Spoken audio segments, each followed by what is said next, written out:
ये हमारे दमन का नानी दमन की जेटी है, जहाँ पर आपने देखा होगा कि हमारे बाप दादा के समय से, पोर्चुगाली समय से मछुआरे अपनी नाव को यहाँ पर रखते हैं और यहीं से नाव जब मच्छीमारी के लिए जाना चाहती है तो यहाँ से ही नाव को समुद्र में उतारा जाता है आइस वगैरह भरकर, और यहीं से नाव जब मच्छीमारी करके आती है यहीं पर समुद्र किनारे यहीं पर पार्क कर दी जाती है, जहाँ से मच्छियाँ अंदर से जो फिशिंग करके आती है वो मच्छियों को यहाँ पर अलग किया जाता है।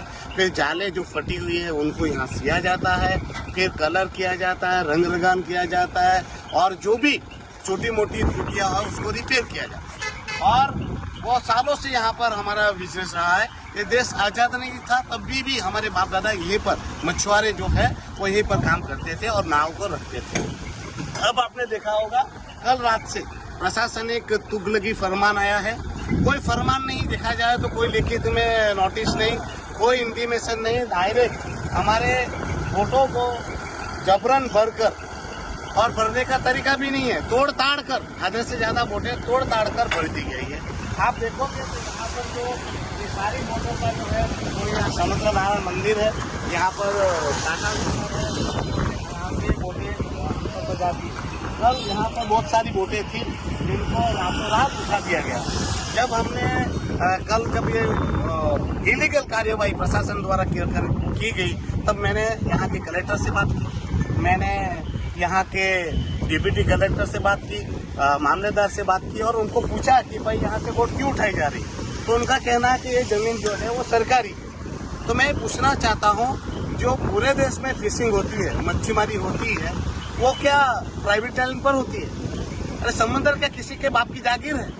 ये तो मछुआरों की जागीर है। मच्छीमारी के लिए काम ही सरकारी जमीन पर होता है। जितने भी बंदर बने हैं, पोर्ट बने हैं, वो सारे सरकारी जमीनों पर तो बने हैं। ये वोट क्या कार थोड़ी है, क्या बाइक थोड़ी है, उसको समंदर से उठाकर अपने घर पे पार्क करेंगे। तो ये जो है वो पूरे भारत में जहाँ भी मछुआरे रहते हैं वो सरकारी जमीन पर ही मच्छीमारी करते हैं, वहीं पर वोट रखते हैं। तो कल को तो ये भी बोलेंगे कि भाई वोट यहाँ पर रखी है, वो भी सरकारी जमीन पर है, समंदर जो है वो भी तो सरकारी है। तो मच्छीमार कहाँ कर जाकर वोट रखेगा, कहाँ जाकर मच्छीमारी करेगा? तो ये सरकारी जमीन जो है वो उसका ही उपयोग हम पुर्तगाली समय से करते आए थे।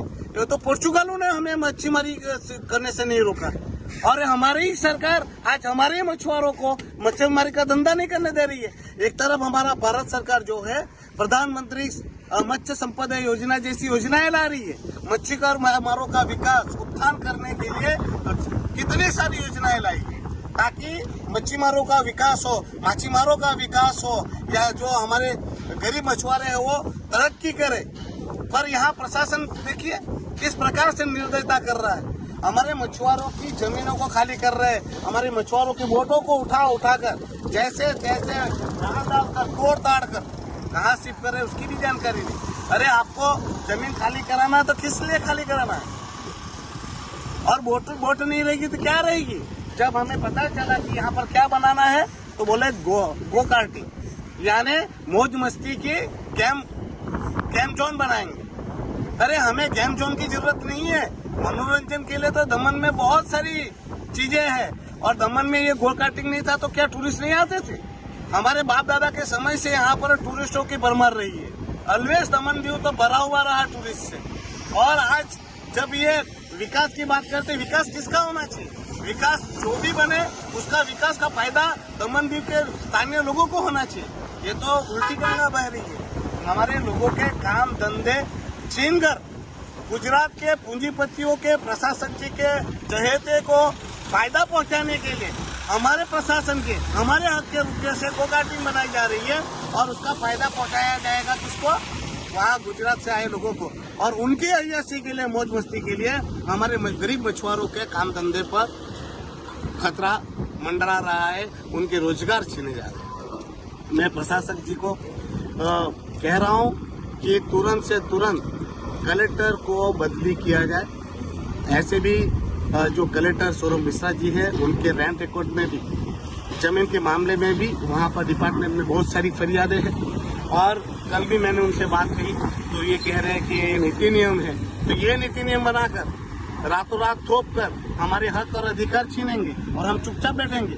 तो ऐसे तुगलक कलेक्टर की हमें जरूरत नहीं है।